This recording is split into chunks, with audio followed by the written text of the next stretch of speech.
Right, तो ये हमारे पास डिज़ाइन है जो मैंने आप लोगों को लास्ट टाइम दिया था। अब डिज़ाइन में हमेशा हमारा पहला कुल उसको समझना होता है कि हम डिज़ाइन में जो बनाने जा रहे हैं उसे बना क्या रहे हैं। तो और मैं बता रहा था आप लोगों को कि लेआउट जो है हमारा 80% पे सेट होता है, मींस कि जो भी हमारी स्क्रीन साइज़ होती है उसका 80%। ये थोड़ा माउस का प्रॉब्लम है यहाँ, जूम आउट। तो हमारी ये वेबसाइट भी 80% है। अब ये 80% मीन्स के व्यू पोर्ट का 80% होता है। सारे लैपटॉप पीसीज बंद कर दो फिलहाल। उसके बाद बाकी जितनी भी हमारे नीचे कंटेंट आता है वो सब इसी के अंदर आता है। और हम अपनी ऐप को सेक्शंस में डिवाइड करते हैं, जिसमें हमारे पास सबसे पहले हेडर, हेडर के बाद हीरो सेक्शन, फिर हमारे पास दूसरा सेक्शन आता है ये वाला, फिर ये एक्सपर्ट टीचर्स का सेक्शन आ गया, इसी तरह से रिव्यूज़ का सेक्शन आ गया। ये सारी चीज़ें हैं। तो बनाने के लिए अब कुछ चीज़ें जैसे कि बनाना स्टार्ट करते हैं, फिर साथ के साथ देखते जाएंगे वो चीज़ें। वी एस कोड ओपन करके सबसे पहले तो हम उसमें अपना एक फ़ोल्डर ओपन कर लेंगे प्रोजेक्ट्स के लिए। जैसे कि हमारे पास हमने डी में रखा हुआ है ये अपना फ़ोल्डर जिसमें हम अपना सारा काम रखते हैं। डी में ये प्रोजेक्ट्स, ये हमने पहले एक प्रोजेक्ट बनाया था उसका फ़ोल्डर है। इसी तरह से ये हमारा क्या है, स्कूल पे, स्कूल का पेज है, ये लैंडिंग पेज है तो उसको हम स्कूल पेज बोल देते हैं।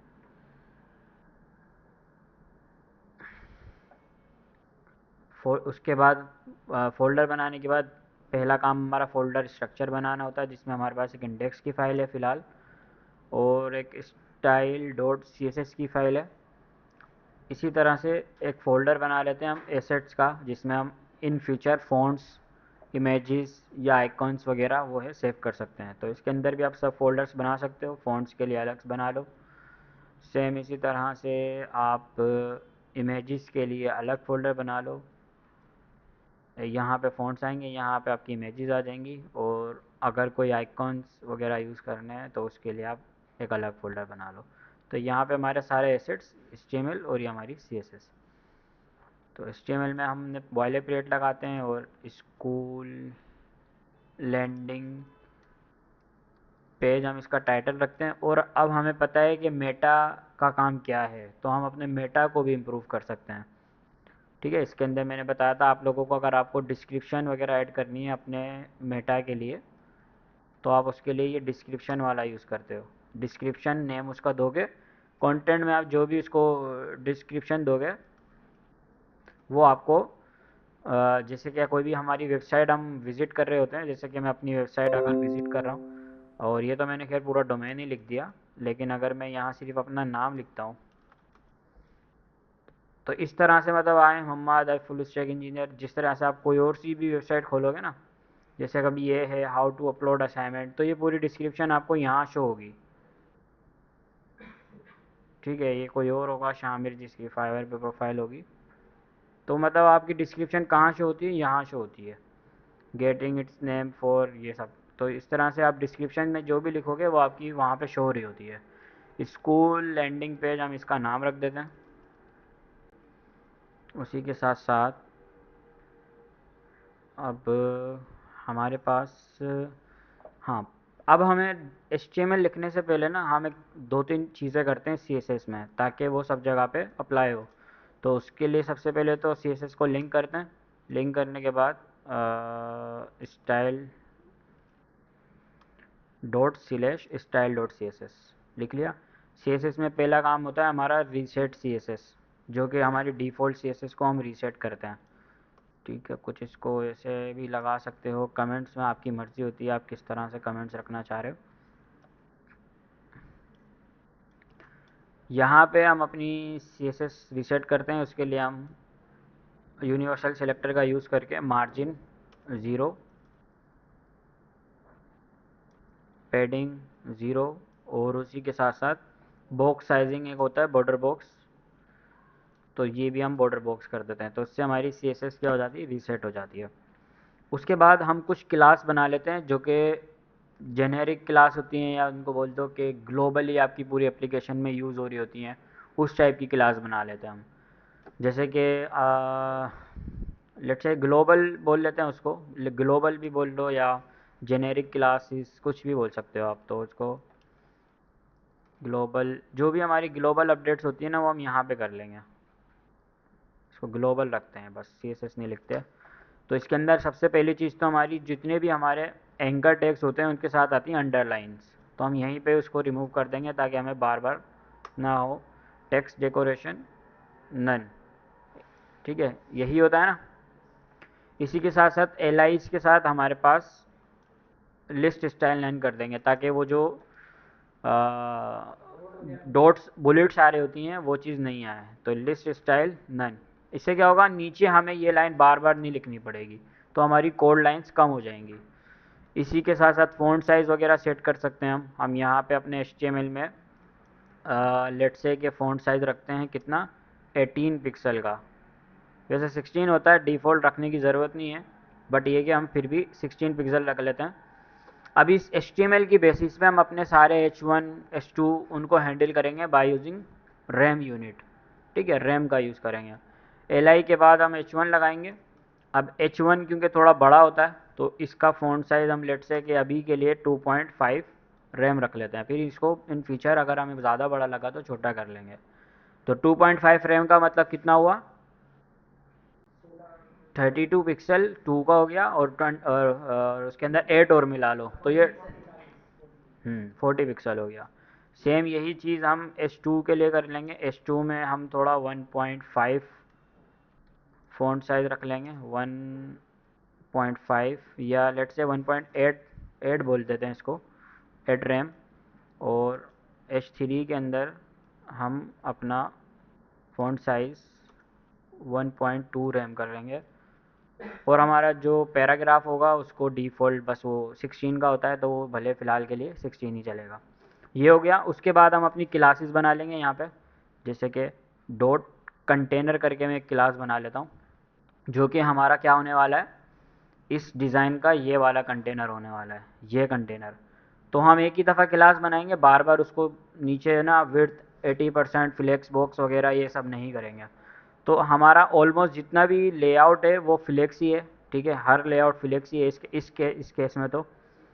लेकिन अगर नहीं भी होता तो भी मसला नहीं था, हम फ़िलहाल कंटेनर के लिए क्लास बना लेते हैं, उसको हम बोलते हैं डॉट कंटेनर। हमारा होने वाला है विड्थ उसकी होगी 80%, जो भी उसकी बॉडी होगी उसका, और मार्जिन उसको हम ऑटो दे देंगे, ठीक है। और सेम चीज़ जैसे कि अगर हम एक और क्लास बना लेते हैं रो के नाम से, जिसको हम बोलेंगे फ्लेक्स, डिस्प्ले फ्लेक्स।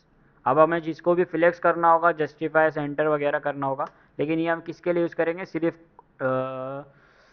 लेट से हॉरिजॉन्टली जो डायरेक्शंस होती है ना एक्स एक्सिस के अंदर जो कि हमारे हो रहे होते हैं, उन चीज़ों के लिए यूज़ करेंगे अलाइन आइटम्स सेंटर। तो ये कुछ हमारी बेसिक सी CSS हो गई। अब इसको आप एक ही दफ़ा लिख के ना हर प्रोजेक्ट में यूज़ भी कर सकते हो, नहीं ज़रूरी नहीं है कि आपको हर दफ़ा ये सब चीज़ें लिखनी पड़ें। ये लिखने के बाद अब अभी हम इसके अंदर मज़ीद और चीज़ें करेंगे। अगर हमें कुछ नीचे लगेगा कि हम रिपीट कर रहे हैं तो हम उसको ऊपर डिफ़ाइन कर देंगे। तो उसके बाद हम यहाँ पे हेडर अपना स्टार्ट कर लेंगे। अब हेडर स्टार्ट करने के लिए पहले हमारा क्या लेआउट होने वाला है HTML का, हमेशा हम क्या करेंगे सेक्शंस में, हम मैंने बताया आपको, तो हमेशा हम पहले सेक्शंस में डिवाइड करेंगे। ये हमारा हेडर हो गया, ये हमारा हीरो सेक्शन हो गया, इसको ID दे देते हैं ताकि स्क्रॉल वगैरह करवा सकें हम। हीरो सेक्शन, हीरो सेक्शन के बाद हमारा एक और सेक्शन होगा, ये मैं आपको इसलिए बता रहा हूँ, ये इसको हम बोलते हैं काउंट्स बोल लेते हैं क्या, हाँ काउंट्स बोल देते हैं इनको। और कुछ भी बोल सकते हैं हम, ID अभी फ़िलहाल के लिए मैं इसको काउंट सेक्शन रख रहा हूँ नाम, आप अपनी साइड से कुछ भी रख सकते हो। तो हमेशा हम नीचे क्या स्ट्रक्चर फॉलो करने वाले हैं, यही फॉलो करेंगे। एक हमारा होगा मेन, होगा हेडर, मीन्स के मेन टैग होगा जो कि हमारा, उसके अंदर हमारी एक आएगी डिव, और इस डिव को हम देंगे डॉट कंटेनर क्लास। सेम काम हम यहाँ करेंगे, डॉट कंटेनर क्लास, और सेम काम हम यहाँ करेंगे डॉट कंटेनर क्लास। तो क्या होगा कि जो हमारी CSS लिखी जा रही है ना लेआउट में, वो हमेशा एक ही अलाइन रहेगी, क्योंकि वो सारे के सारे किसके अंदर रैप हो रहे हैं, कंटेनर के अंदर रैप हो रहे हैं। ठीक है, कंटेनर मैंने वर्ड इसलिए रखा है ताकि थोड़ा क्लियर हो, और आगे जाके हम लाइब्रेरीज यूज़ करेंगे उसमें भी ये वर्ड यूज़ होता है। अब इस कंटेनर के अंदर हम अपने एलिमेंट्स रख रहे होंगे। अब वो डिपेंड करता है कि कौन से सेक्शन के अंदर कितने कॉलम्स बने हुए हैं। लेट्स सी कि अगर हम हेडर की बात करें तो हेडर में हमारे पास ये 2 सेक्शन बने हुए हैं। एक हमारा ये लोगो है, इसको 3 भी बोल सकते हैं हम, 3 बोल देते हैं इसको, 3 रख लेंगे। या फिर हम इसको ऐसे कर सकते हैं कि नेव को और लोगो को अलग अलग करें, फिर नेव में उसके सब चाइल्ड्स बना सकते हैं। दूसरा सेक्शन, इसके अंदर भी 2 ही कॉलम है, एक ये कॉलम होगा जिसमें ये कंटेंट आ रहा है, दूसरा ये जिसके अंदर ये हमारी इमेजेस आ रही है। सेम उसी तरह से ये कार्ड्स, अब ये कार्ड्स को देखते हैं, ये भी एक सेक्शन में ही आएंगे बेसिकली, फिर हम इसकी पोजीशन करके इसको ऊपर लेके जाएंगे। और इसके अंदर तो फ्लेक्स चल ही जाएगा, लेकिन होगा ये भी 80% के अंदर ही। तो मोस्टली हम इस हेडर के अंदर क्या करेंगे, पहले 2 कॉलम बनाएंगे, एक कॉलम और उसी के साथ साथ दूसरा कॉलम। अब ये पहला कॉलम हमारा होगा लोगो का, तो लोगो हम रखते हैं एंकर टैग के अंदर, और इसके अंदर हम अपने लोगो क्या है हमारा यहाँ पे ब्रांड नेम, डमी नेम है, तो हम भी यही फॉलो कर लेते हैं फ़िलहाल के लिए। अब क्योंकि ये हमारा इसी लोगो हमें मेन पेज पे रिडायरेक्ट करता है, तो इसके लिए हम href स्लैश दे देंगे। इस डिफ के अंदर हम बनाएंगे 2 UL। इस डिफ के अंदर हम बनाएंगे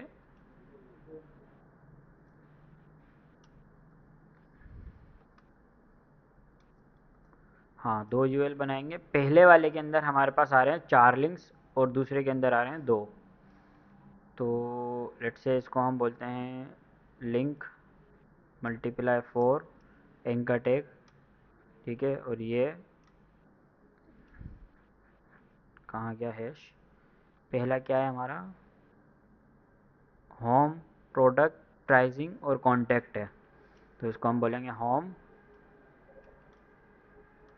यार होम, प्रोडक्ट,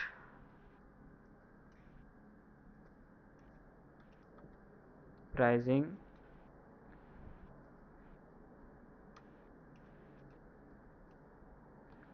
कॉन्टैक्ट। और दूसरे वाले के अंदर हमारे पास है लॉगिन, बट लॉगिन का लिंक है और एक बटन है। तो यहाँ पे भी 2 एलाइज बनेंगे हमारे। पहले के अंदर हमारा एंकर टैग होगा, जिसको हम फ़िलहाल हैश रखते हैं क्योंकि लॉगिन पेज हमने नहीं बनाया।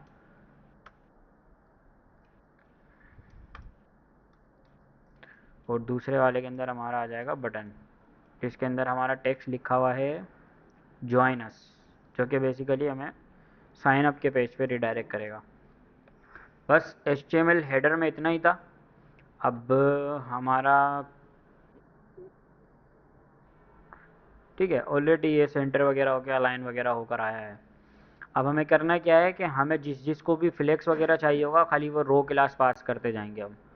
तो लेट्स सी कि ये हमारा कंटेनर है, कंटेनर के अंदर हमें या तो हम इसी को रो बना दें, आगे क्लास दे दें, या इसके अंदर एक और डिव बना के कर सकते हैं। तो अगर मैं इसी को रो बना दूं तो ये मेरा फ्लेक्स भी हो जाएगा, लेकिन हमें जस्टिफाई कंटेंट क्या चाहिए था, बिटवीन चाहिए, नॉट सेंटर, स्पेस बिटवीन। तो ये हमारे बिटवीन हो गए। और अब अगर हमें इसको स्पेस वो करना है, फ्लेक्स करना है, तो हम इसको भी अपनी क्लास दे देंगे रो के नाम से। ठीक है, और हर यूएल को भी हम क्लास दे देंगे। वैसे यूएल को देने की ज़रूरत नहीं होती है, उसके अंदर आप वो भी यूज़ कर सकते हो। ठीक है, तो ये हमारा कुछ इस तरह से हो गया, लेकिन हमें इसको यहाँ लाना है और इन दोनों को इधर ही रखना है। ये भी कर सकते हैं, वरना इनको सबको साथ भी रख सकते हैं, क्योंकि ये फिग्मा में मुझे थोड़ा ये हेडर सही नहीं लग रहा, क्योंकि लिंक्स इधर हैं, बटन्स इधर हैं, ये अगर सारे साथ हों तो ज़्यादा बेहतर होते हैं। अगर हमें इनको ये करना है ना, तो फिर हमें इस रो को हटाना होगा और इसको अलग से टारगेट करना होगा, क्योंकि रो हमने रखी है सिर्फ बिटवीन वालों के लिए, लेकिन ये हमारा बिटवीन नहीं है। इसको या तो फिर हमें ऐसे बोलना होगा कि हेडर के अंदर रखते हैं हम, हेडर में हमारा जो, अच्छा हमने एक गलती की है और आप लोगों ने किसी ने बताया नहीं, वो ये कि ये हमारा नेव होगा। क्योंकि क्योंकि नेव क्या है, सेमेंटिक टैग है, और सेमेंटिक टैग यूज़ करने का फ़ायदा है कि हमारी वेबसाइट जो है ना एसईओ वगैरह के हिसाब से अच्छी होती है। तो हम क्या करेंगे, नेव को टारगेट करेंगे, और ये हटा देते हैं हम फ़िलहाल के लिए। देखिए ये हमें यहाँ नहीं चाहिए, क्योंकि हमें क्या करना होगा, इस हेडर के अंदर जो डायरेक्ट डिव है ना, ये इसको टारगेट करना है। तो इसके दो तरीके हैं, या तो हम हेडर को अलग से और डिव को अलग से क्लास देके टारगेट करें, या फिर हम कुछ ऐसे बोलेंगे हेडर। अब अगर आप ऐसे डिव लगाते हो ना, तो वो सारे डिव को सेलेक्ट करता है बट अगर आप ऐसे डिव लगाओगे, तो इसका मतलब है कि जो डायरेक्ट हेडर का अंदर अपना डायरेक्ट चाइल्ड है, सिर्फ उसको करो। ठीक है, ये मैंने शायद पहले भी बताया था आप लोगों को। तो इसको डिस्प्ले फ्लेक्स करेंगे। ठीक है, फ्लेक्स करने के बाद अब ये ऑलरेडी देख रहे हो यहाँ पे आ गया है, क्योंकि मैंने इस वाले को तो ये रो क्लास नहीं दी, बट जो नीचे मेरे यूएल बने हुए हैं उनको मैंने रो क्लास दी है। तो वो सारे ऑलरेडी फ्लेक्स हुए हैं। हमने इसको इसलिए नहीं दी क्योंकि अगर हम इसको भी रो देंगे तो ये यहाँ चिपकेगा, लेकिन हमें इसको यहाँ नहीं करना। हमें क्या करना है, अब इस डिव के अंदर पहले तो मैं दे दूंगा कॉलम गैप, 20 पिक्सल कर देते हैं कॉलम गैप को। तो ये हमारा थोड़ा सा दूर हो गया। इसको मज़ीद अगर दूर करना है तो गैप बढ़ा सकते हैं, या फिर हम इसको बोल सकते हैं जस्टिफाई कंटेंट। स्पेस अराउंड होता है, बट वो फिर इस साइड से भी आ जाएगा स्पेस, हमें इस साइड से नहीं चाहिए। तो हम गैप का यूज़ करेंगे, कॉलम गैप बढ़ा देंगे हम 40 पिक्सल या 50 पिक्सल तक रख लेते हैं, ताकि थोड़ा सा ज़्यादा हो जाएगा। ठीक है, अभी इन दोनों को मुझे यहाँ लेके जाना है, लॉगिन को और ज्वाइनर्स को। तो ये हमारा कौन सा है, डिव के अंदर यूएल है। तो या तो मैं इस यूएल को एक अलग से क्लास देके टारगेट करूँगा, या फिर मैं डायरेक्ट ऐसे भी टारगेट कर सकता हूँ हेडर के अंदर जो हमारा डिव है। और अगर मैं ऐसे ऐसे यूएल लिखूँगा तो मेरे दोनों सेलेक्ट हो जाएंगे। अब ये मैं आपको एक नई चीज़ बताने आ रहा हूँ, शायद हमने पढ़ी नहीं है, एंथ चाइल्ड वगैरह जो होते हैं। अगर मैं इसको बोलूँ एंथ चाइल्ड, ठीक है, और एंथ चाइल्ड में 2 पास कर दूँ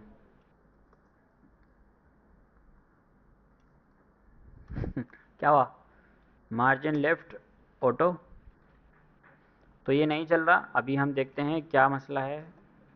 बैकग्राउंड कलर देके देखते हैं इसको, बैकग्राउंड कलर रेड, हाँ बैकग्राउंड कलर आ रहा है।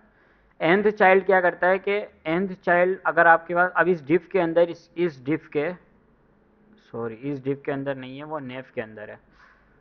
ठीक है, इस नेव के अंदर कितने यूएल बने हुए हैं, 2 यूएल बने हुए हैं। तो अगर से मैं इसको ऐसे करके टारगेट करूँगा, तो क्या होगा कि मेरे दोनों दोनों के दोनों बैकग्राउंड रेड हो जाएंगे। लेकिन मैं अगर उनके अंदर nth चाइल्ड लगा रहा हूँ, और मैं जो नंबर बताऊंगा सिर्फ उस नंबर वाला, अगर मैं 1 लिखूंगा तो सिर्फ पहले वाले का बैकग्राउंड रेड हो जाएगा। सही है, और अगर मैं यहाँ 2 लिखूंगा तो सिर्फ दूसरे वाले का हो जाएगा। तो अब हमें करना क्या है, इस नेव को पहले तो फुल विड्थ देनी है, नेव विड्थ 100%। तो मेरा काम हो गया। सही है, अब ये किस वजह से हो रहा है,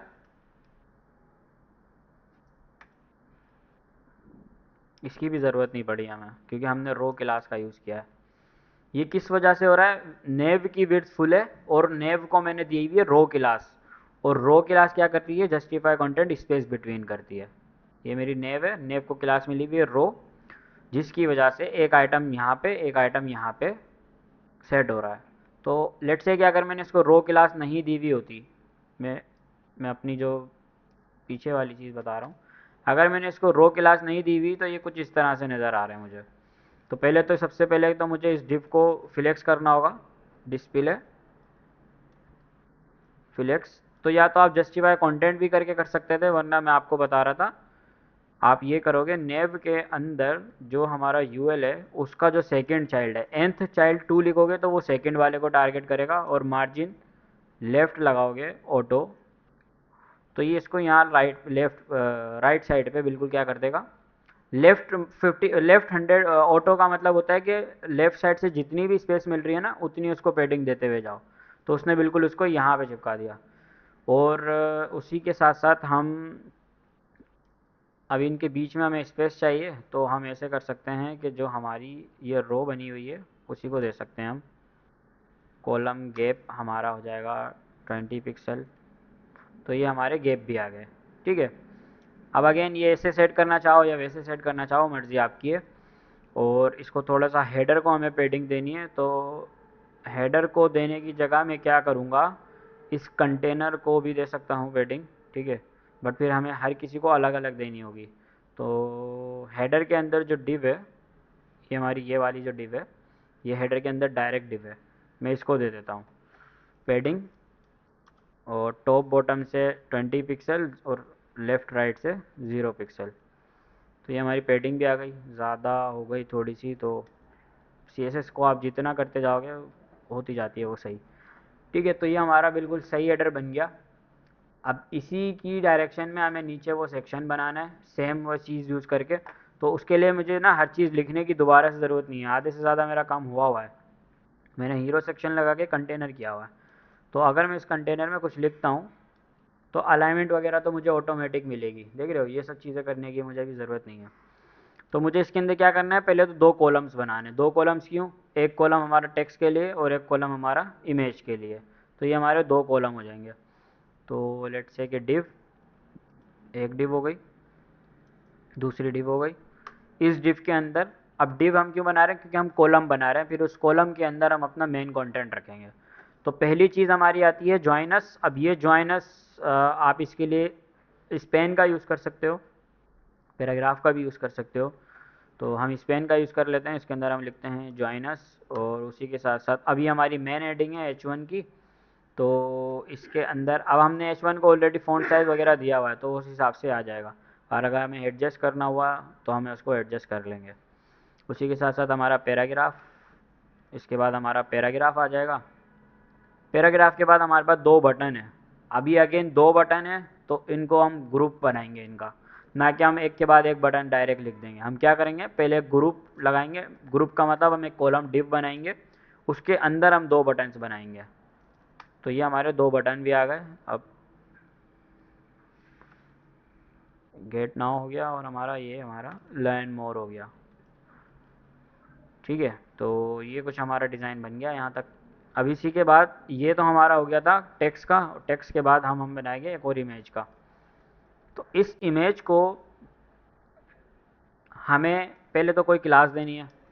तो हम इसको बोल सकते हैं इमेज, इमेजेस बॉक्स बोल सकते हैं। ठीक है। इसमें सारी इमेजेस आएंगी जितने भी यहाँ पे इमेजेस यूज़ हो रही हैं।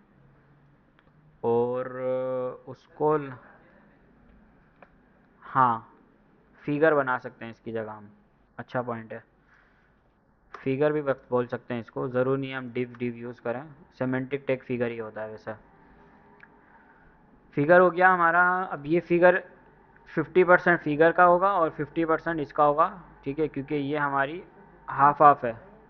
वैसे तो ये इमेज जब आप रखोगे ना ऑटोमेटिक कर लेगा इसको, लेकिन हम क्या करते हैं फिर भी इसको। और हाँ, जा एक चीज़ और होती है, वो ये कि अगर आप इसको क्लास दोगे flex1 करके। flex1 का मतलब होता है जिसको 1 मिलेगा वो सबसे ज़्यादा विड्थ लेगा। अभी के लिए मैं दिखाने के लिए आपको हेलो लगा रहा हूँ इसमें। तो उसने flex1 पूरा ही लिया हुआ है। और दूसरी चीज़ ये है कि ये इस वजह से भी हो रहा है क्योंकि कंटेनर को हमने रो क्लास पास नहीं की, तो हम रो क्लास पास कर देते हैं। तो flex1 क्योंकि बड़ा, flex1 का मतलब होता है कि जिस कॉलम को flex1 दे रहे हो ना वो ज़्यादा बड़ा होना चाहिए।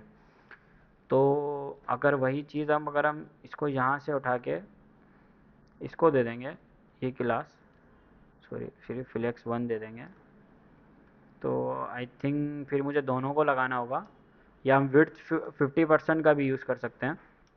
तो यहाँ पे पहले मैं इमेज लगाता हूँ, इमेज। और इमेज पहले मुझे लेके आनी होगी। अब इमेज आप लोगों को नहीं मिल रही थी, सिंपल कंट्रोल दबा के आप इस पर क्लिक करके जिस तरह से हमने लास्ट वाले डिज़ाइन में किया था वही चीज़ हमें यहाँ करनी होती है। तो आप एक्सपोर्ट करोगे। अब ये हमारी इमेजेस हम अपने फ़ोल्डर में डायरेक्ट सेव कर लेते हैं, ताकि हमें फिर वो कॉपी पेस्ट करके ना लानी पड़े। प्रोजेक्ट, स्कूल पेज, एसेट्स में इमेजेस, और इसको हम बोल देते हैं हीरो हीरो IMG नाम रख लेते हैं हम इसका।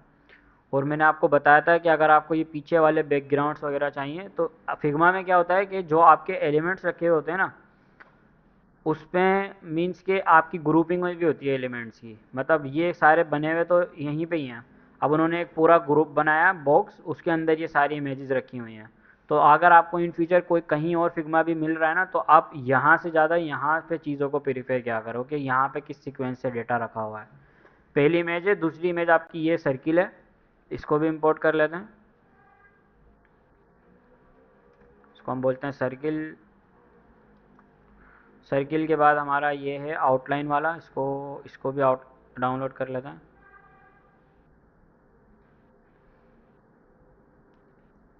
आउटलाइन के बाद लास्ट में हमारी आ जाती है ये बैकग्राउंड, जो हमारा ब्लॉब कलर ब्लॉब बैकग्राउंड है ये। हाँ ये, तो इसको हम BG ब्लॉब नाम रख लेते हैं। ये सारी इमेजेस आ गई। अब इस इमेजेस को हमें यहाँ पे सबको रखना होगा। पहले तो एसेट्स स्लैश इमेजेस, सबसे पहले हमारी हीरो इमेज आ जाएगी। उसके बाद पहले हीरो इमेज को रखते हैं। ठीक है, अब ये काफ़ी बढ़िया आ गई। ठीक है, तो इसको हमें, अच्छा मैंने यहाँ से भी कम करना होगा, 100 पे सेट करता हूँ। तो ये कुछ ऐसे नज़र आ रहा है। इमेज बड़ी है काफ़ी, लेकिन छोटी कर लेते हैं। इसमें क्या इमेज विड्थ कितनी है इसकी यहाँ पे?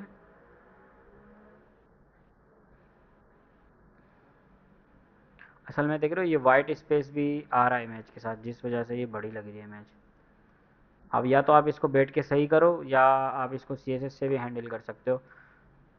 तो लेट्स से कि हम चलते हैं अपने यहाँ पे CSS में, और देख रहे हो मैंने सिर्फ 3 क्लास लिखी हैं अपने हेडर के लिए। आप लोग पता नहीं कितनी सारी क्लास, 10-12 क्लास लिखते हो। तो ये कि ऐसे रीयूजेबल क्लासेस बनाओ ऊपर, ताकि उनको बार बार यूज़ करते रहो और आपका काम होता जाए। अब यहाँ पे हमारा आ जाएगा हीरो सेक्शन। कुछ उर्दू में आ गया तो इसको इंग्लिश में करना पड़ेगा। हीरो सेक्शन होगा हमारा। अब इसके अंदर हम सबसे पहले, वैसे हमें दूसरी चीज़ करनी थी, बट ठीक है अभी हम इमेजेस बॉक्स को हैंडल कर लेते हैं, क्योंकि यही मेन पार्ट था इस असाइनमेंट का। वो आपने लिखा इमेज बॉक्स। सबसे पहला काम तो आप इसको पोजीशन रिलेटिव कर दोगे, ताकि अगर हम इसको एब्सोल्यूट वगैरह लगा रहे हैं तो हमारी कोई इमेज इस बॉक्स से बाहर ना भागे। क्योंकि अगर आप इसको रिलेटिव नहीं करोगे तो कोई एब्सोल्यूट करते के साथ ही कोई आपकी इमेज यहाँ जा रही होगी, कोई वहाँ जा रही होगी। तो रिलेटिव करने से क्या होगा कि इसकी जितनी भी इमेजेस इसके अंदर रखोगे वो इस बॉक्स के अंदर ही रहेंगी। और हमेशा रिलेटिव आप पेरेंट को ही करोगे, उसके डायरेक्ट पेरेंट को, ना कि उसके ग्रैंड पेरेंट को या उसके सिबलिंग पेरेंट को नहीं। बल्कि आप क्या करोगे, मेन पेरेंट जो है ना उसका, उसी को आप रिलेटिव करोगे। रिलेटिव करने के बाद अब इस इमेज बॉक्स के अंदर जो इमेज है, उसके अंदर जो इमेज है उसकी विड्थ वगैरह हम सेट कर लेते हैं। 400 रख के देखते हैं कितनी है। सही है मेरे ख्याल, छोटी भी नहीं है ना ज़्यादा बड़ी है। 400 पे रखते हैं इसको। और उससे पहले मैं आपको एक चीज़, बैकग्राउंड। अब ये हमारा बॉक्स है पूरा, और इसी बॉक्स के अंदर हमें उन सारी इमेजेस को सेट करना है। फ़िलहाल के लिए मैं बैकग्राउंड कलर रख रहा हूँ। ठीक है, हमने कितनी, 4 इमेजेस डाउनलोड की थी, 3 की थी। 1 2 3 4। तो ये हमारी 3 है और ये हमारी चौथी आ गई। हीरो के बाद हमारा आ जाएगा ब्लॉब। ब्लॉब के बाद हमारा आ जाएगा आउटलाइन। और सर्किल को तो फिर हम अलग से भी कर सकते हैं।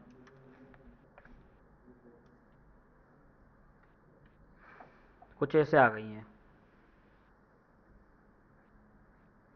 ठीक है, तो एक काम और कर सकते हैं हम। अब हम इसके अंदर बोलेंगे डॉट इमेजेस के अंदर जो इमेज है,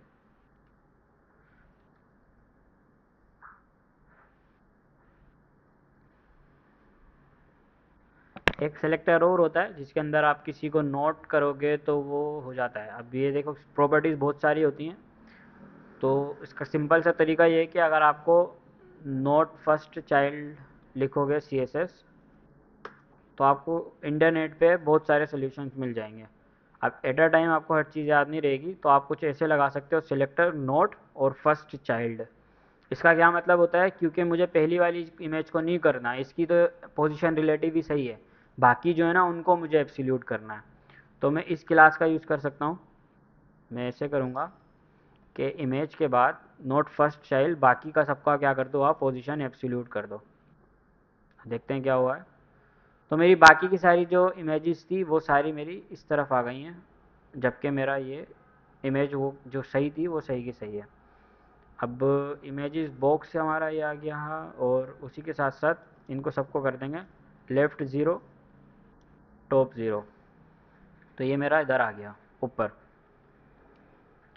अब हमें मेन इमेज को पीछे लेके आना है, और इस सर्किल को देख रहे हो ये क्यों हो रहा है, सर्किल बड़ा क्यों हो रहा है, क्योंकि हमने सबको 400 दे दिया, तो ये तरीका सही नहीं है। हमें सबको नहीं देना होगा, हमें इसको बताना होगा इमेज का जो फर्स्ट चाइल्ड है। फर्स्ट चाइल्ड से क्या मुराद, सिर्फ पहली इमेज। अब पहली इमेज हमें पता है कि हीरो है, तो उसने सिर्फ अब पहली को करा है, बाकी को छोड़ दिया, बाकियों की उसने हाइट वगैरह नहीं फिक्स की। लेकिन हमें इनको भी करना होगा, ये जो दूसरी तीसरी हैं। तो या तो हम ये बोल सकते हैं, या फिर हम एक काम और बोल सकते हैं, वो ये कि जो हमने नीचे लगाया ना, हम इसको ऐसे बोल सकते हैं, नोट फंक्शन होता है ये, और इसके अंदर हम बोल सकते हैं लास्ट चाइल्ड। तो अब वो क्या करेगा, लास्ट चाइल्ड को छोड़ के सबको 400 की सेट कर देगा। समझ रहे हो, लास्ट वाला हमारा सर्किल था तो वो सही है, वो बल्कि इसको तो हमें सेट करने की ज़रूरत भी नहीं है, फिग्मा में भी मेरे ख्याल इस तरह भी कहीं है ये। बाकी के जो है ना वो हमारे वो 400 पे सेट हो गए। अब हमें सिर्फ इतना करना है कि इनको अलग अलग से टारगेट करके इनकी पोजीशंस को इमेज के पीछे सेट करना है। तो सबसे पहले तो जो हमारा फर्स्ट चाइल्ड है इमेज का, या हम ये भी बोल सकते हैं, बट उसको अलग अलग से ही कर लेते हैं, वो ज़्यादा बेहतर होगा।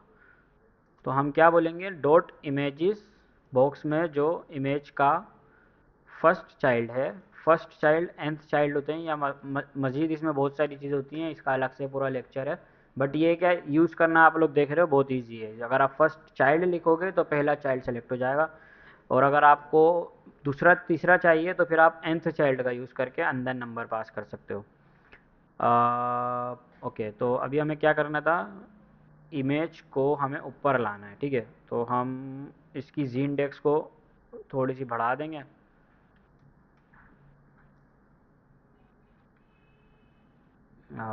और इस वाले की जी इंडेक्स को कम कर देंगे। वैसे कम करने की ज़रूरत तो नहीं होती, बट ठीक है। इसको कम करेंगे तो ये इमेज बॉक्स, हाँ काम करते हैं, फर्स्ट चाइल्ड लास्ट चाइल्ड हमने पढ़ा भी नहीं है, मैं मज़ीद इसको यूज़ करूँगा तो आप लोग इसमें कंफ्यूज हो जाओगे। इसको हम करते हैं इमेज वन, सबको अलग अलग क्लास दे देते हैं। जो ग्लोबल चीज़ें होंगी ना वो ग्लोबल के लिए काम करेंगी, और जो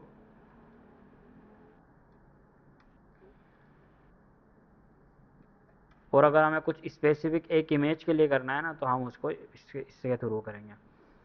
तो मैं एक काम करता हूँ, ये सारी चीज़ें हटा देता हूँ दोबारा से। सिर्फ हमने क्या करा है, हमने अब हमें पहले तो सबसे पहले पहली इमेज को सेट करना है। तो मैंने क्लास कुछ इस तरह से रखी है, इमेज वन करके, डॉट img/1 और -1, और इसकी हम विड्थ सेट करेंगे सबसे पहले तो 400 पिक्सल, ठीक है। और उसके बाद डॉट इमेज टू, सेम काम हम कर लेंगे 3 के लिए, और सेम काम हम कर लेंगे 4 के लिए। 3 4 पोजीशन एब्सोल्यूट,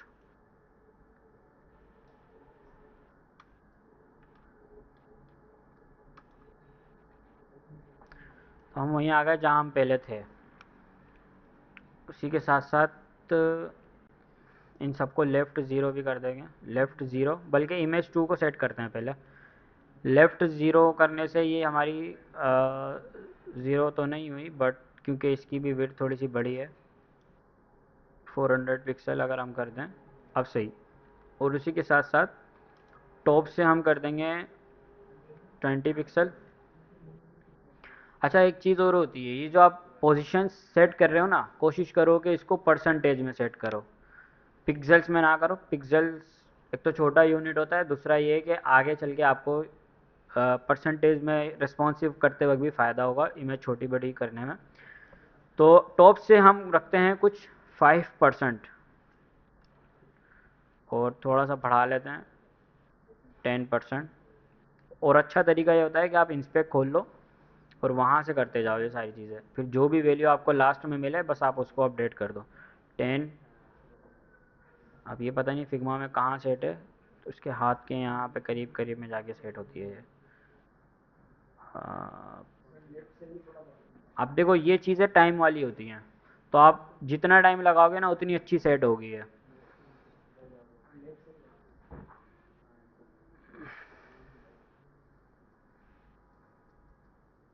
कुछ ऐसे सेट है ये, सही है।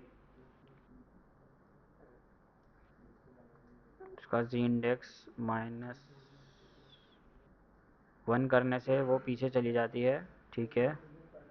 वो बैकग्राउंड रिमूव कर देंगे तो आ जाएगा, हाँ। तो हमें ये CSS चाहिए। मैं क्या करूँगा, इसको सबको कॉपी करूँगा यहाँ से, इमेज 2 में देना था,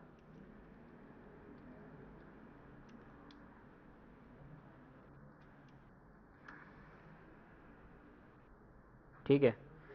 उसी के साथ साथ आउटलाइन, आउटलाइन भी इसी जगह पे है बट थोड़ा सा ऊपर है इमेज से, तो सेम चीज़ आउटलाइन के लिए भी करेंगे हम।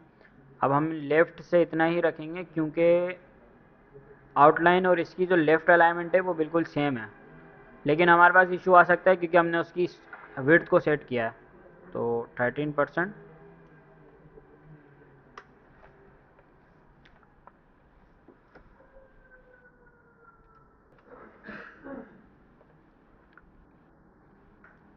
ठीक है, दूसरी चीज़, हाँ, अब देख रहे हो ये इमेज बड़ी है, तो इस इमेज को आउटलाइन वाली को भी हमें क्या करना होगा, छोटा करना होगा, इसके हिसाब से रखना होगा, क्योंकि हमने सबको 400 रखा है, सिर्फ सर्किल वाले को नहीं रखना था हमें। तो अब उसके लिए हमने सबको 400 कर देंगे। देख रहे हो ये रिपीट होता है, तो इसीलिए मैं nth चाइल्ड वगैरह यूज़ कर रहा था, बट अगेन वो भी हमने सही से पढ़ा नहीं है तो इसको हम नहीं यूज़ करेंगे। तो ये हमारा लेफ़्ट से 13% और टॉप से इसको भी हम थोड़ा सा दे देते हैं टॉप।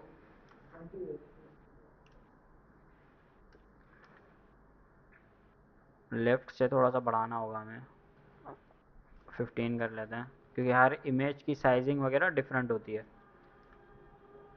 हाँ, यहीं से हैंडल करते हैं इसको, ताकि फिर जो भी आंसर आएगा लास्ट में उसको हम ले जाएंगे उठा के वहाँ पे।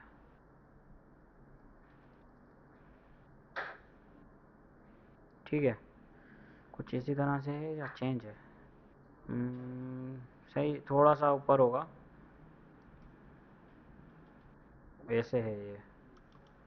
और जी इंडेक्स इसकी भी अगर हम -1 कर दें तो ये हमारी पीछे चली जाएगी इस इमेज के, और हमारे सर्किल के ऊपर आ जाएगी। सर्किल के ऊपर ही है, इसी के ऊपर चाहिए हमें, तो आई थिंक ऐसे ही चाहिए बिल्कुल।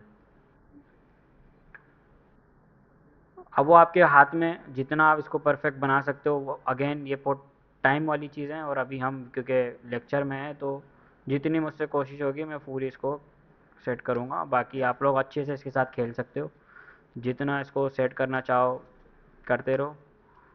CSS जितनी आप लिखोगे आपको हमेशा कम लगेगी, आप बोलोगे इसमें ये भी इम्प्रूव हो सकता है, वो भी इम्प्रूव हो सकता है, तो आपकी मर्ज़ी, आप करते जाओ उसको। लास्ट में ये, इसको अगर हम पोजीशन एब्सोल्यूट ना भी दें, अच्छा फिर ये लास्ट में आ रही है बिल्कुल, तो देनी पड़ेगी। और इसको खाली हम लेफ़्ट 0 और टॉप 0 बोल देंगे, टॉप 0। ज़्यादा ऊपर है, हाँ, इसको यहाँ लाना है हमें, और ये है भी बड़ी इस सर्किल के हिसाब से। इस सर्किल की कितनी है विड्थ? 52 पिक्सल है। 52 तो शायद बहुत छोटा हो जाएगा, बट करके देखते हैं। विड्थ 52 पिक्सल, और 50 पिक्सल भी बोल सकते हैं, उतनी है, मतलब और छोटा करना होगा, क्योंकि ऐसा हमने बाकियों को जो है ना छोटा कर दिया, तो उस हिसाब से सर्किल बड़ा हो गया, तो सर्किल को भी हमें छोटा करना होगा। सही है, अभी इतना ही चाहिए। और इसको लेके आते हैं नीचे, टॉप से बढ़ा देंगे कुछ यहाँ तक। अब 180 पिक्सल की जगह मैं इसको 10% कर सकता हूँ। इतनी बड़े यूनिट करने की ज़रूरत नहीं है, 10% की जगह हाँ परसेंटेज में बढ़ा सकते हैं हम।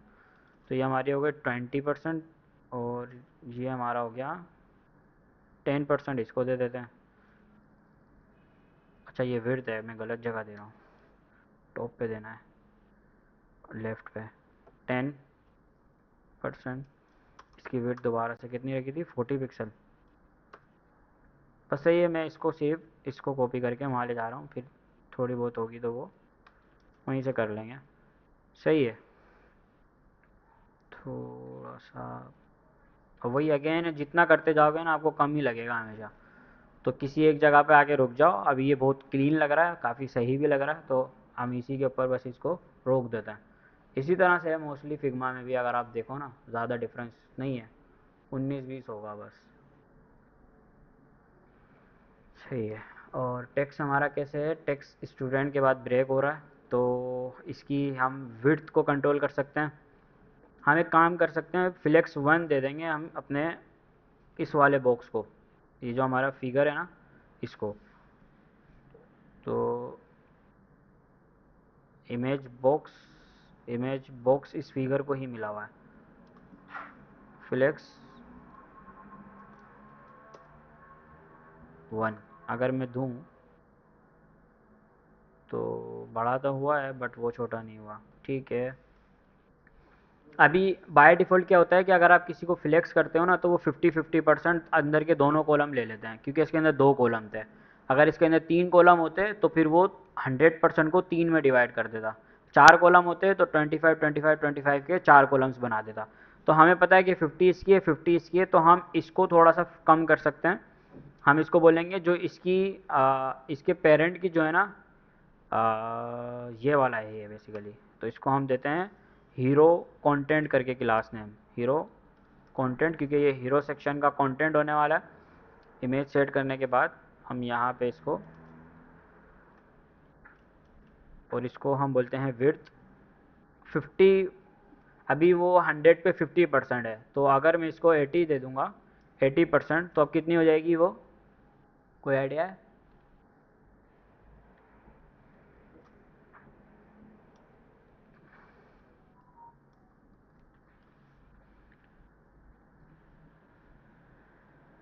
80% पे तो वो ज़्यादा हो जाएगी, तो हमें उसको कम करना होगा, क्योंकि ये 50% था पहले, तो हम इसको रखेंगे 40%। ठीक है, 40% इसने ले ली, और 60% ये ले लेगा, ये वाला सेक्शन। लेकिन देने की ज़रूरत नहीं है, वो ऑलरेडी सेट है अपनी जगह पे। अगर आपको देना हो कि ये फुल रख ले हमेशा, तो आप इसको 60% दे दोगे, 40% इसको दे दोगे, तो ये आपका पूरा का पूरा 100% कवर हो जाएगा। तो इसको हम करते हैं 40%, और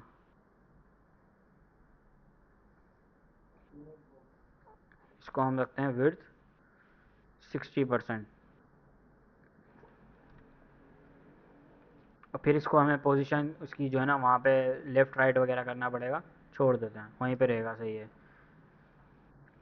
और इस रेड बॉक्स को हटा के अब इसके अंदर ये है, तो एक क्लास होती है। अब CSS में हमें वो शायद मैनुअली काम करना पड़ेगा, उससे क्या होता है कि इक्वली आ जाती हैं चीज़ें। अगर हमें स्पेस देना है between, equal space between elements, CSS, how to evenly distribute space. थोड़ा सा जो है ना ये स्टैक ओवरफ्लो को, इन चीज़ों को एक्सप्लोर किया करो। GPT पे मत जाना डायरेक्ट, वरना आप पूरा का पूरा कॉपी पेस्ट करके रख दोगे। वो काम हमें नहीं करना अभी, बाद में कर सकते हो जब आपको चीज़ें आ जाएं जब। एनीवे मैं इसको अभी क्या करता हूँ, एक काम करते हैं हम, जो हमारा हीरो सेक्शन है ना जिसकी हमने विड्थ 40% की है, उसको मैं करता हूँ डिस्प्ले फ्लेक्स। ये आसान तरीका है सबसे। और फ्लेक्स डायरेक्शन कॉलम कर देंगे, डायरेक्शन कॉलम। तो उससे हमारे एलिमेंट्स ऐसे ही सेट रहेंगे। बस मैं क्या करूँगा, रो गैप दे दूँगा इनको, रो गैप इक्वली दे दूँगा 10 पिक्सल, तो हर एलिमेंट के बीच में 10 पिक्सल का इक्वली गैप आ जाएगा। बढ़ाना चाहो बढ़ा सकते हो, कुछ इस तरह से। अब अगेन ज़्यादा मैं स्टाइलिंग पे नहीं जा रहा हूँ, क्योंकि अब इसमें तो ये कलरिंग वगैरह हर चीज़ आपको सेट करनी है। पेडिंग मार्जिन तो आप लोग लगा ही सकते हो, इसको बोल्ड कर देना। फ़ॉन्ट्स का मैंने बताया हुआ है, फ़ॉन्ट्स ला के लगा देना। तो ये आपका जो सेक्शन है, अच्छा हाँ, हमेशा फ़ॉन्ट्स वगैरह पहले ला के रखा करो। मतलब आप वेबसाइट बनाने से पहले फ़ॉन्ट्स लगा लो। उससे क्या होता है कि अभी अगर आपने इसको सेट कर दिया यहाँ पे 40% पे, बट अगर आप इसके अंदर फ़ॉन्ट लगाओगे ना, तो फ़ॉन्ट की कुछ अलग स्पेसिंग होगी। तो या तो फिर ये इस तरह दो इक्वली नहीं होगा, या फिर क्या होगा कि छोटा बड़ा हो जाएगा। फिर आपको दोबारा से उसकी सारी विड्थ और हाइट वगैरह, पेडिंग वगैरह सेट करनी पड़ेगी। बटन को भी कर लेते हैं, या बस आप लोग इसको बस पेडिंग दे देना, बैकग्राउंड कलर दे देना, बाकी हमारा लेआउट बन गया। इसके अंदर जो बाकी चीज़ें रहती हैं अभी, वो पेडिंग मार्जिन वाली ही रहती हैं। और ऊपर हमें इसको स्टिकी करना है, उसके लिए थोड़ा सा हम स्क्रॉल फ्लो कर लें तो हम करते हैं मेन। अब उसके बाद हमारे पास ये कार्ड आते हैं 3। जो इस कार्ड के लिए हमने ऑलरेडी एक सेक्शन बनाया हुआ है काउंट सेक्शन के नाम से, और उसके अंदर भी हमने कंटेनर दिया हुआ है। तो मुझे कोई ज़रूरत नहीं है उसको मैं विड्थ 80% सेट करूँ, या उसकी मार्जिन ऑटो वगैरह करूँ। वो सब चीज़ें उसको ऑलरेडी मिली हुई हैं। एक काम मैं और कर सकता हूँ, वो ये कि इसके लिए मैं रो भी पास कर दूंगा इसको, क्योंकि ये कार्ड्स अगर आप देखो, इस कार्ड में इक्वली स्पेस है और ये फ्लेक्स हुए हैं, तो ये आराम से यहाँ पे हैंडल हो जाएंगे। तो उसके बाद बस मुझे यहाँ पे 3 कॉलम्स बनाने हैं, 3 कॉलम्स। बल्कि हम कॉलम्स बाद में बनाएंगे, क्योंकि अंदर का कंटेंट सबका सेम ही है। पहले हम इसको डिज़ाइन कर लेते हैं, फिर आगे बस इसका ये टेक्स्ट चेंज कर सकते हैं हम। तो पहले हमारा डिव बॉक्स है। अब आप इसके लिए आप लोगों को ना पोजीशन वगैरह की ज़रूरत नहीं है, ये आपका सिंपल फ्लेक्स के बिना भी काम हो जाएगा। मीन्स के बिना फ्लेक्स के आप इसकी डिस्प्ले ब्लॉक रख के भी इसको कर सकते हो। ठीक है, तो ठीक है, तो हमें क्या करना है कि इन तीन, पहले एक कार्ड को डिज़ाइन कर लेंगे, बस फिर इसकी कॉपी बना लेंगे। तो सबसे पहले हमने डिव बनाना है, जिसको हम ऑरेंज कलर देंगे। अच्छा, मैं अभी एक चीज़ बताया था इनको, वो ये कि अब आप कलरिंग के लिए क्या कर रहे हो, हर हर एलिमेंट को अगर आप अलग अलग से कलर दोगे ना, लेट्स से कि आपने हेडर के अंदर जो बटन है उसको ग्रीन कलर दिया, उसी के साथ साथ आपने इस बटन को भी ग्रीन कलर दिया। अब मैं कल को इस थीम का कलर ग्रीन की जगह ब्राउन कर दूंगा, तो आप एक एक एलिमेंट को जाके सेट कर रहे होगे कि इसको जो है ग्रीन कलर था, इसको भी ब्राउन करना है, इसको भी ब्राउन करना है। तो इसका सबसे अच्छा तरीका तो वैसे सी एस एस वेरिएबल से होता है, बट वो हमने पढ़े नहीं है। अभी हम एक काम कर सकते हैं, वो ये कि हम क्या कर सकते हैं, ऊपर ही ग्लोबल के अंदर कलर की क्लासेस भी बना सकते हैं। अगर आपको किसी को कलर देना है ना, या बैकग्राउंड कलर देना है, उसकी भी आप यहाँ पे क्लासेस बना सकते हो, कुछ इस तरह से कि ये हमारी रो के बाद मैंने इसको बोला ऑरेंज कलर के नाम से एक क्लास बना लेते हैं, ऑरेंज, ऑरेंज टेक्स्ट कलर। जहाँ पे भी हमें टेक्स्ट में यूज़ करना होगा वहाँ पे मैं इसको, अब ये ऑरेंज तो मुझे नहीं लग रहा, बट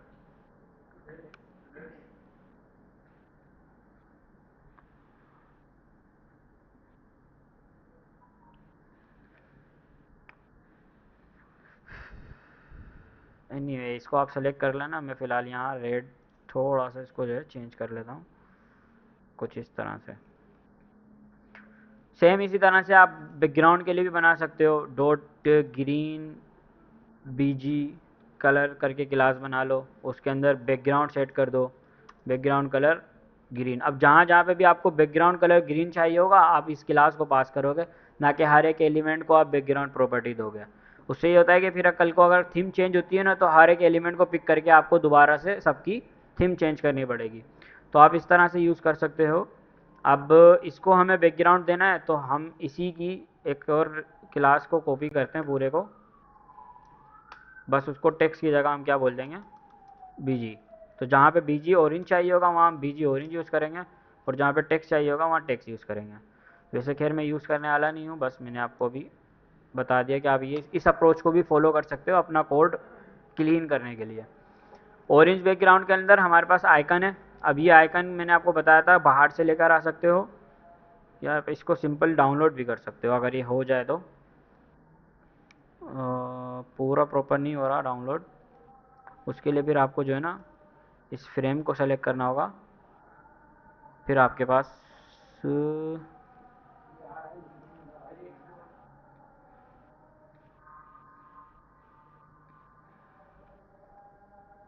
आ तो रहा है लेकिन वो पूरा सेलेक्ट नहीं हो रहा। ये पूरा यहाँ तक है, बल्कि यहाँ तक है। इसको जब सेलेक्ट करोगे ना तब आपके पास पूरा सेलेक्ट होगा वो। अब ये पूरा आ रहा है। ठीक है, तो मैं इसको ग्रेजुएशन केप के नाम से सेव कर लेता हूँ। और यहाँ पे हम अपनी इमेज में लगा देते हैं dot slash assets slash images और ग्रेजुएशन कैप। कहाँ बनाया हमने?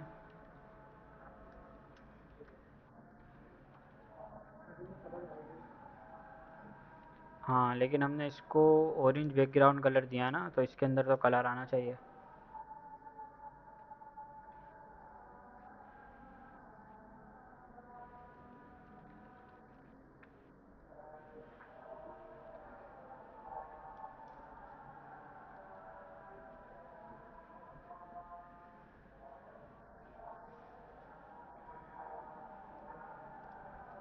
इसको हम बोलते हैं आइकन।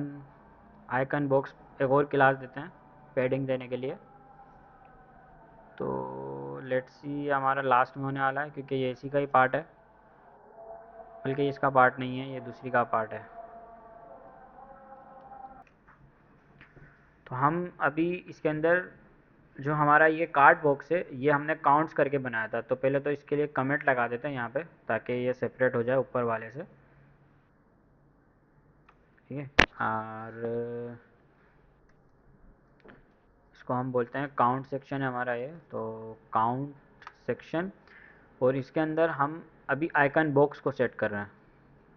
अब ऑरेंज कलर मैंने दिया हुआ है बट शायद उसके अंदर आइकन वगैरह नहीं आ रहा, उस वजह से शो नहीं हो रहा वो। तो डॉट आइकन बॉक्स करके अगर हम पेडिंग वगैरह देके देखते हैं इसको 10 पिक्सल की पेडिंग से क्या होगा, थोड़ी सी स्पेस क्रिएट होगी तो शायद फिर नज़र आए। नहीं आ रहा, ये है तो सही इधर।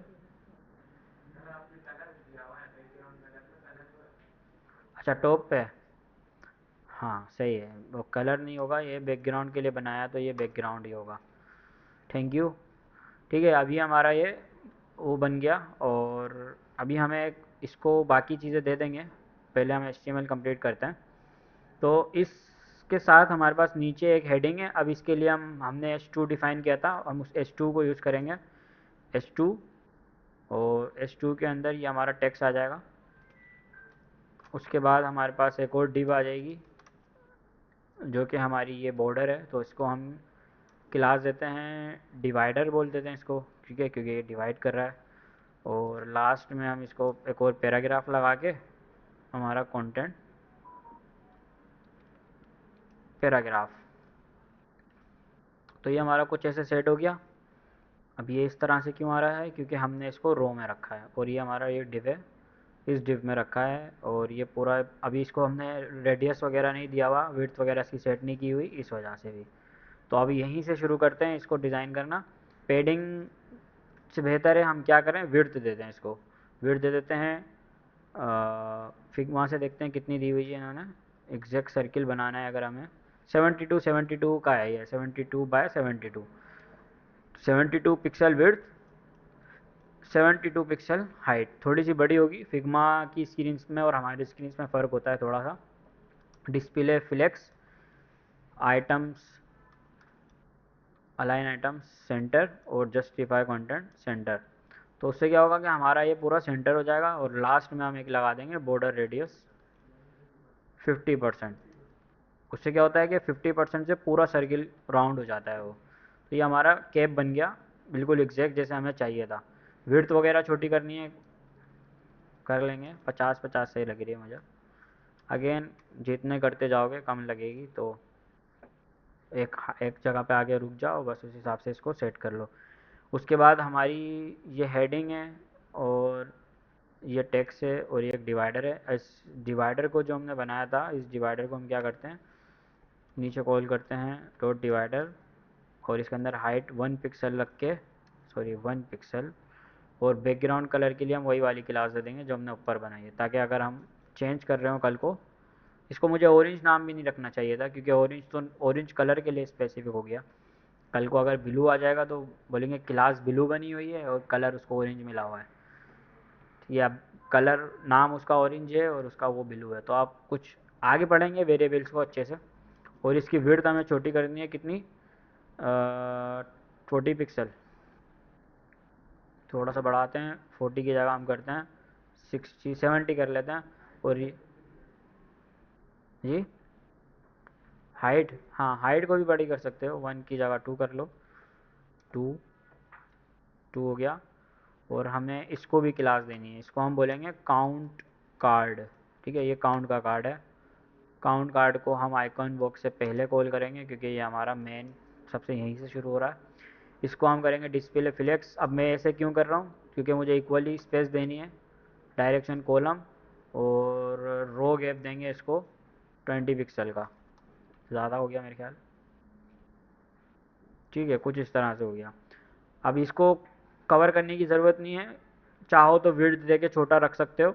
मैं इसको इसलिए नहीं कर रहा क्योंकि ये हमारे पास 3 बनने वाले हैं, तो ये ऑटोमेटिक उसको सेट करेगा। अगर लगेगा कि करना है तो कर लेंगे। 3 कार्ड हो गए, तो ये हमारे बिल्कुल 3 कार्ड सही से बन गए। और इसको बैकग्राउंड कलर है और थोड़ा सा शेडो भी है, तो बैकग्राउंड तो मैं दे दूंगा इसको यहीं से ही कार्ड को। बैकग्राउंड वाइट है इसका। और शेडो के लिए मैं एक वेबसाइट का यूज़ करूँगा, मैंने शायद आपको बताया था पहले भी। बॉक्स शेडोज़ लिखोगे ना तो आपके पास एक वेबसाइट आती है जिसके अंदर बहुत अच्छे अच्छे शेडोज़ हैं। 95 ईयर है बॉक्स शेडोज़ ब्यूटीफुल कुछ करके। इस वेबसाइट में ये सारे शेडोज़ बने हुए हैं। यूज़ करने का तरीका बहुत सिंपल है कि जो भी आपको चाहिए, लेट्स से कि ये वाला चाहिए या ये वाला 6 वाला, सिंपल क्लिक करो और जिस बॉक्स को देना है ना उसके पास लाके पेस्ट कर दो, तो आपको पूरा बना बनाया शेडो मिल जाएगा। और ये हमारे कार्ड्स में अप्लाई हो चुका है। अब अगेन आपको पता नहीं प्रोजेक्ट पे नज़र आ रहा है नहीं आ रहा, बट हो चुका है। उसी के साथ साथ इस कार्ड में पेडिंग नहीं है, तो पेडिंग दे देते हैं। पेडिंग हमें सिर्फ टॉप बॉटम से देनी है 20 पिक्सल और लेफ़्ट राइट से 0 पिक्सल। अच्छा, लेफ़्ट राइट से भी दे देते हैं, चारों तरफ से दे देते हैं क्योंकि वो आइकन चिपका हुआ है बिल्कुल। अब सही है। पता नहीं आप लोगों को नज़र आ रहा है नहीं आ रहा, बट यहाँ पे ये यहाँ से शुरू हो रहा है और इसके पीछे ये शेडो है पूरा। शेडो नज़र नहीं आएगा क्योंकि प्रोजेक्टर की क्वालिटी बहुत लो है। अभी आ रहा है नहीं आ रहा। चलो, अपने पास यही क्लास को मैं कोड दे दूंगा, आप लोगों को देख लेना।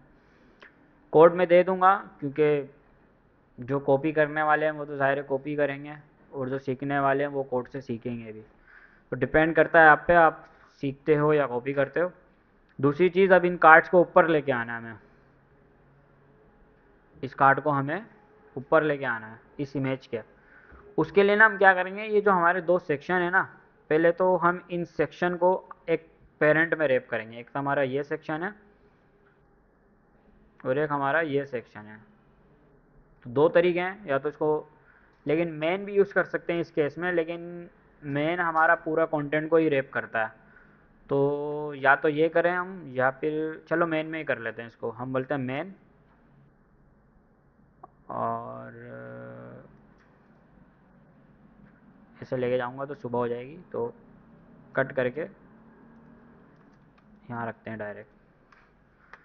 और इसको हम आईडी दे देंगे। इसको हम बोलेंगे हीरो सेक्शन रैपर। ठीक है, ये हीरो और कार्ड को रैप कर रहा है इसलिए मैं इसको रैपर बना रहा हूँ ऐसा। और सबसे पहले तो हम इस रैपर को ऊपर ही कॉल कर लेंगे हीरो सेक्शन के यहाँ पे। ये हमारा हेडर है। हेडर के बाद हमारा ये हमारा हीरो सेक्शन है। आईडी लगा के इसको हम पोजीशन कर देंगे रिलेटिव, ताकि जो भी हम एब्सोल्यूट वगैरह कर रहे हैं ना वो इससे भागे नहीं निकल के। करने के बाद अभी इस रो को हमें एब्सोल्यूट करना है। तो ये हीरो सेक्शन के बाद हमारा दूसरा काउंट सेक्शन है, बल्कि काउंट सेक्शन को हमें वो करना है एब्सोल्यूट। तो हम यहाँ पे काउंट सेक्शन हमारा ऊपर है, यानी ये ऊपर है, ये हमारा काउंट सेक्शन है। ये चीज़ मैटर करती है कि आप कौन सी प्लेसमेंट कहाँ रख रहे हो। आपका ही फ़ायदा होगा, कल को याद रहेगा हाँ सेक्शन में मैंने सेक्शन है, वरना मैं चाहूँ तो कहीं पे भी पेस्ट कर सकता हूँ, बट मैं ऊपर नीचे ढूंढ रहा हूँ। उसका रीज़न ये है कि ये चीज़ आपको आगे चल के बहुत फ़ायदा देगी। पोजीशन एब्सोल्यूट, बॉटम ज़ीरो, अब कुछ गड़बड़ सी होगी, हाँ हो गई। और अब क्या करेंगे, हम उस सेक्शन को बढ़ा देंगे, या तो हम उस सेक्शन की हाइट को बढ़ा दें या फिर हम इसको मज़ीद छोटा कर दें। मीन्स के पोजीशन जो हमने हीरो सेक्शन है ना उसकी हाइट हम फिक्स रखते हैं, हम रखते हैं हाइट 100 VH, मीन्स के स्क्रीन की हाइट। देख रहे हो कुछ कुछ मिलता जुलता हो गया, थोड़ा सा छोटा लग रहा है अभी। तो बॉटम जो हमने ज़ीरो किया ना, ज़ीरो की जगह हम माइनस में 10 पिक्सल दे सकते हैं।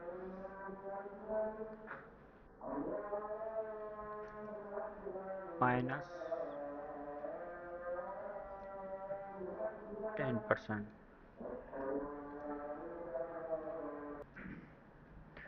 तो ये VH नहीं करेंगे, हाँ तब भी हो जाएगा, फिर हमें 10 की जगह 20% करना होगा। VH मैंने बस एक रख दी कि ये 100 VH पे सेट हो जाए, तो आपकी मर्ज़ी है, आप रखो नहीं रखो। अभी मैंने 10% दिया है, 20 नहीं दिया, तो फिर आपको 20 देना पड़ेगा।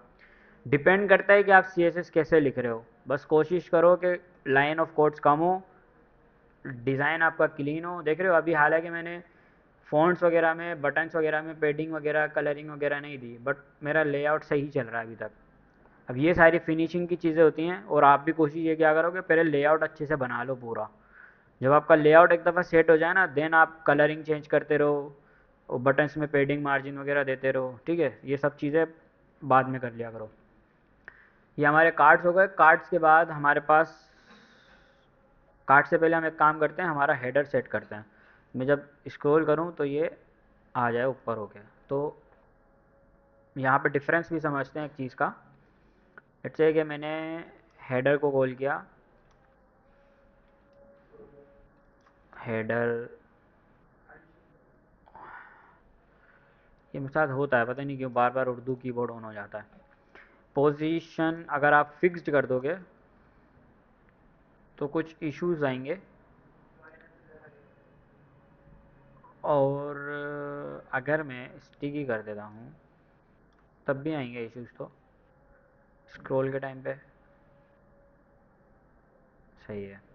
अच्छा, फिक्स्ड में होता ये है कि एक तो वो अपनी पोजीशन को छोड़ देता है, तो जो नीचे वाली चीज़ होती है ना वो ऊपर चली जाती हैं, उसकी जगह ले लेती हैं। अब देख रहे हो ना, ये भी ऊपर आ रहा है और ये सारा अंदर जा रहा है। फिक्स्ड आप यूज़ करो जब आपको फिक्स्ड, उसको हर हिसाब से फिक्स्ड ही रखना है। मीन्स कि आपकी वेबसाइट कहीं पे भी मूव हो, फिक्स्ड ही रहे। बट अगर आपको स्क्रॉलिंग वाला इफेक्ट चाहिए कि स्क्रॉल पे हो, तो आप स्टिकी रखो। ये हमने डिटेल में पढ़ा था पोजीशंस में, मैंने दोनों का डिफरेंस बताया था आपको। और उसके बाद टॉप को ज़ीरो कर दो ताकि वो ज़ीरो पे ही स्टिक रहे हमेशा, जब भी हम स्क्रॉल करें। तो आप कहीं पे भी जाओगे आप, हमेशा वो स्क्रॉल ही रहेगा। साथ के साथ इसको बैकग्राउंड कलर भी दे दो। अब अगर हम यही बैकग्राउंड कलर कंटेनर को दे देते तो वो हाफ स्क्रीन पे आता, लेकिन हम इसको कंटेनर में नहीं देंगे, बल्कि हम देंगे, क्या हुआ बैकग्राउंड कलर क्यों नहीं आया, header background colour white. White तो ऑलरेडी है वो, उसको या तो शेडो देंगे हम, शेडो की क्लास में कॉपी करके लाया था वही वाली दे देंगे, ये वाली। हाँ, और एक चीज़ और करनी होगी, जी इंडेक्स बढ़ानी होगी इसकी। तो 99 रख देते हैं, 99 सबसे आखिरी होती है। तो कितना ही एलिमेंट आपका जी इंडेक्स वाला हो, हमेशा इसके पीछे ही जाएगा, ठीक है। तो ये कुछ सही हो गया अब, ठीक है। हेडर भी हो गया। अब उसके बाद कार्ड्स के बाद हमारे पास क्या आता है, ये वाला सेक्शन तो बहुत इजी है, बना लोगे आप लोग या बनाऊँ? ये वाला सेक्शन बनाना है या इसके नीचे वाला बनाना है? ये वाला बनाए, चलो बना लेते हैं ये वाला। तो ये काउंट से, काउंट के बाद हमारे पास, अच्छा हमने काउंट इसी के लिए बनाया था बट डिज़ाइन उसको यहाँ कर दिया। चले, चलो कोई नहीं, इसको हम कुछ और नाम रख लेते हैं इस सेक्शन का। इस सेक्शन का नाम हम रखते हैं, हाँ क्या नाम रखें, स्टेट्स, स्टेट्स सही है, बस काम चल जाएगा हमारा, ठीक है। Section with ID state section हो गया हमारा। इसके अंदर अगेन हमें एक कंटेनर बनाना है, वही वाला जो हमारा ऊपर है। वो कंटेनर के अंदर हमें कितनी, 4 डिव्स चाहिए। तो हम डिव और उसकी 4 कॉपी, बल्कि कॉपी बाद में करेंगे, पहले कंटेंट सेट करते हैं। उसके अंदर हमारे पास एक H1 इसको H2 रखते हैं, और इसके अंदर हम 15K और उसी के साथ साथ H3 रखते हैं, या इसको पैराग्राफ बोलते हैं। पैराग्राफ के अंदर हमारा ये हैप्पी कस्टमर आ जाएगा।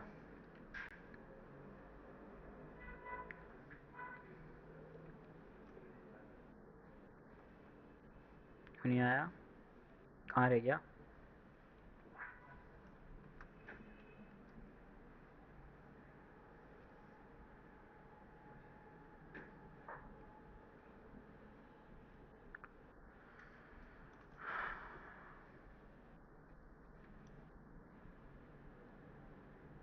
देख रहा हूँ सिर्फ में क्या होता है।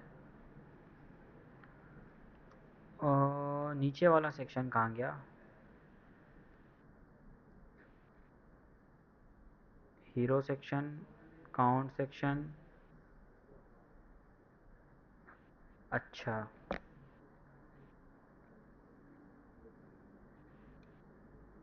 अब क्योंकि ये एब्सोल्यूट है तो ये अपनी जगह छोड़ रहा है, और नीचे वाला जो सेक्शन है हमारा स्टेट्स वाला, वो उसकी जगह पे आ रहा है। तो इसको भी एब्सोल्यूट की जगह स्टिकी कर देते हैं। ठीक है, स्टिकी से क्या होगा कि एटलीस्ट वो स्क्रॉल के टाइम पे तो आपका मूव नहीं होना चाहिए ना। तो ये हमारा काउंट सेक्शन है। ये इशू आपके साथ आ रहा था?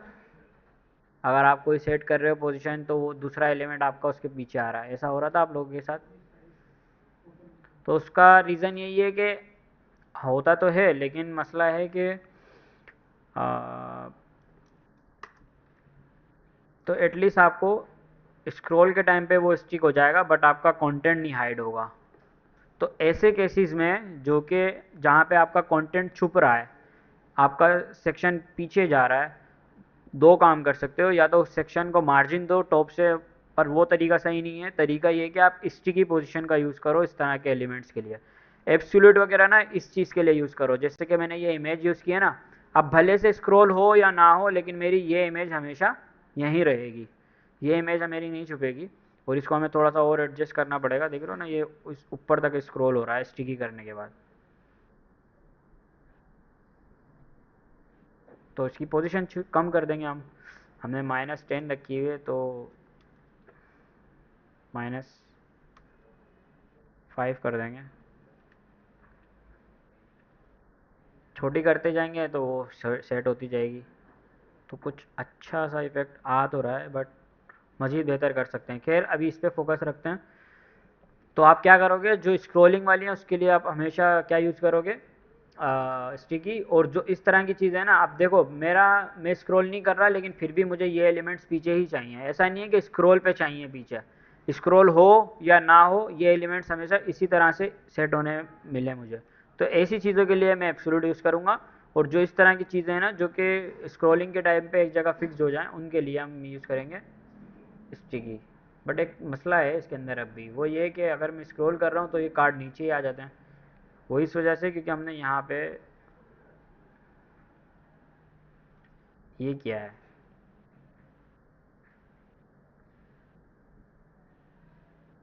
अब यहाँ तो सही है, लेकिन स्क्रॉल के टाइम पे ये ऐसे हो रहा है। दूसरा तरीका ये हो सकता है कि अगर आप इसको एब्सोल्यूट ही रखो, तो अब आपको जो है ना, नीचे वाले को, ये जो आपका सेक्शन बनाया है आपने अभी, उसको हमें क्या करना होगा, अभी मार्जिन वगैरह देके सेट करना होगा। कुछ ऐसे कि जो हमारा, अब हमें पता है कि ये जो हमारे दोनों सेक्शन है ना, काउंट वाले और काउंट के ऊपर वाला, ये किसके अंदर है? हीरो सेक्शन रेपर के अंदर रैप है। तो हम जो हीरो सेक्शन रेपर बनाया था, उसको मार्जिन बॉटम भी दे सकते हैं। हम उसको देंगे मार्जिन बॉटम, पर थोड़ी सी ज़्यादा देनी पड़ेगी आपको। लेट्स से कि हम देते हैं इसको 3 रैम दे के देखते हैं। 16 पिक्सल का मल्टीप्लाई बाय 3।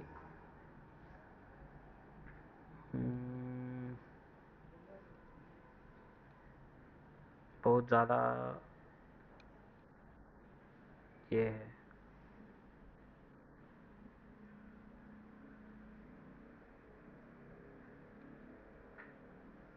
फिर जाके आपको वो नज़र आएगा, लेकिन अभी भी पीछे आ रहा है। स्टिकी करते हैं इसको, वो तरीका ज़्यादा आसान है।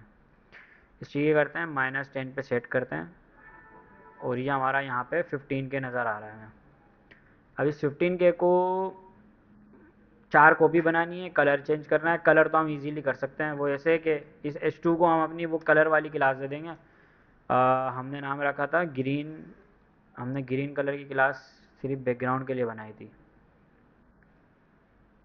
तो दोबारा से क्या करेंगे, इस बैकग्राउंड वाली को हम दोबारा से डॉट ग्रीन टेक्स्ट के लिए भी कर लेंगे, ताकि हमें बार बार जो है ना हर एक को वो ना देना पड़े। अब ये ग्रीन नहीं है बट मैंने इसको ग्रीन बोला हुआ है, तो आप लोग फिग्मा से उठा लेना colour. Dot green class copy करके इसको ग्रीन दे देंगे, ये हो गई। और इसको भी कुछ बोलते हैं स्टेट्स कार्ड, पता नहीं क्या नाम रखा है बट ठीक है, ठीक है, स्टेट्स कार्ड बोलते हैं इसको।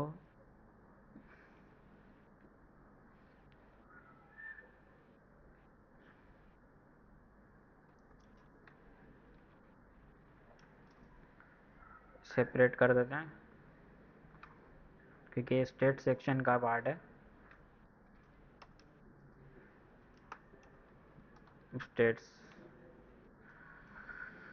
और इसके साथ भी वही करना है, बल्कि फ्लेक्स देने की ज़रूरत ही नहीं है इसको। ये हम text alignment, text align centre से भी कर सकते हैं। टेक्स्ट अलाइन सेंटर, तो वो हमारे सेंटर हो जाएंगे। और अब ये पूरा एक ही है तो क्योंकि इसलिए एक ही पूरा सेंटर हो रहा है। और उसी के साथ साथ जो स्टेट कार्ड में, अब अगेन हम हर चीज़ के लिए फ्लेक्स नहीं कर रहे, हम करेंगे स्टेट कार्ड के अंदर जो H2 है ना उसको मार्जिन बॉटम दे दो, थोड़ा मार्जिन भी यूज कर लेते हैं 10 पिक्सल। तो ये थोड़ी सी नीचे पेडिंग स्पेस आ जाएगी। और उसके बाद हम इसकी जो है ना 4 कॉपीज़ बना लेंगे सिंपल। ओके ठीक है। और उसी के साथ साथ जो हमारे स्टेट्स कार्ड का कंटेनर है ना उसको रो दे देंगे। तो ये हमारा सेट हो गया, बस यही चाहिए था हमें। मज़ीद अगर इसको करना चाहें, जैसे ये थोड़ा सा अंदर है तो इसकी विड्थ वगैरह हम और मज़ीद कम कर सकते हैं। अभी ये 80 पे है तो आप लोग 70 पे कर दो तो थोड़ा सा अंदर हो जाएगा, बट अलाइनमेंट के हिसाब से सही लग रही है। एक अलाइनमेंट में हो गए हैं। एक चीज़ की कमी है, वो ये कि पेडिंग नहीं है।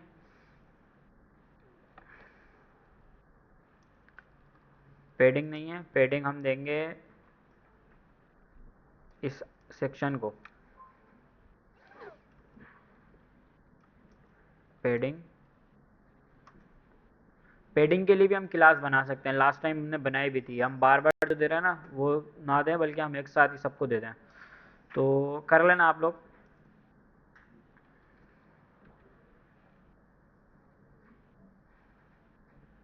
और ज़्यादा चाहिए, वैसे हम पिक्सल यूज़ गलत कर रहे हैं, हमें रैम यूज़ करना चाहिए यहाँ पे भी। 5 रैम दे के देखते हैं कितनी हो गई। हम्म।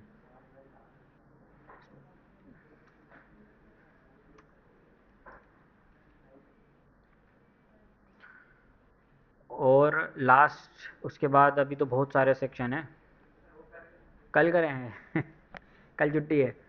ठीक है, आप लोग इतनी अप्रोच को फॉलो करके आगे के सेक्शन बना लेना, सही है। और फिर इसको जो है ना नेक्स्ट वीक हम कंटिन्यू करेंगे यहीं से, सही है। और अगर आप लोग बना के आ जाओगे सब, तो फिर हम अगला लेक्चर स्टार्ट करेंगे जो कि हमारा है ग्रिड के बारे में। और किसी का कोई सवाल है?